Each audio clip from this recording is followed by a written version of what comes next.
Naguguluhan, nalilito, tila natutuliro, naglalaban ang puso at isipan ko.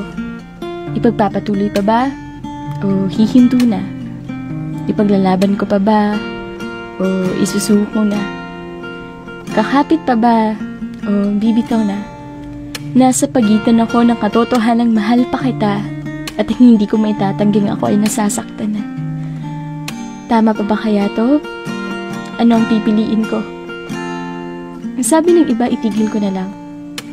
Marupok daw ako sapagkat kumakapit pa din ako kahit ako lang ang mag-isang lumalaban. Katangahan na daw kung ako'y mananatili pa. Anong magagawa ko kung mahal ko pa naman talaga? Ang sabi na ng ilan, ipaglaban ko pa. Gawin daw ang lahat para walang pagsisihan anuman ang kahinatnan naming dalawa. Kasi ang tunay na pagmamahal, hindi daw basta-bastang sumusuko.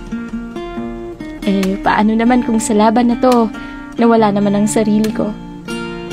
Hindi ko na alam ang gagawin. Mahal kita pero ang sakit ay hindi ko naman pwedeng baliwalain. Nasa pagitan ako ng pagbitaw at pagkapit. Napapagitnaan ng mga alaala nating masasaya at masasakit. Nasa kalagitnaan ng paglaban at pagsuko.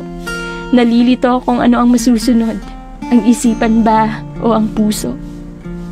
Ang hirap pala ng ganito. Yung hindi ka makapagdesisyon agad kasi talaga namang nakakalito. Mahal kita pero ang sakit na. Ang sakit na pero mahal pa rin kita. Magaling naman sana akong magpayo sa iba, pero talagang mas madali lamang bitawan ang mga salita kasi pag gagawin na, ang hirap pala. Ang hirap palang matagpuan ng sarili sa mga pagitan. Sa mga pagitan na kailangang mamili sa mga dapat pagpilian. Kailangang magdesisyon sapagkat kung ito hindi ko lang papansinin, isip, puso at diwa ko'y hindi patatahimikan. Alam kong kailangan ko ng mamili. Kung lilisan na ba sa buhay mo o pipiliing sa'yo ay manatili. Kung titiisan pa ba ang sakit dahil nga mahal kita o pipiliin ang sarili na paunti-unti nang nawawala. Pero nga kasi, nalilito pa rin ako. Kaya, pwede bang humingi ng saklolo mula sa'yo?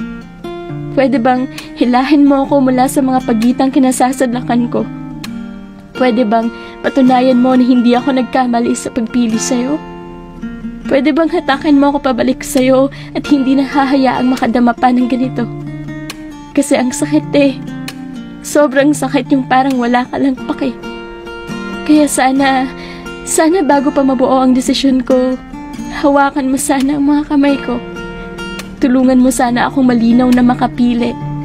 At sana, kung pipiliin man kita, parang pinili ko na lang din ang aking sarili.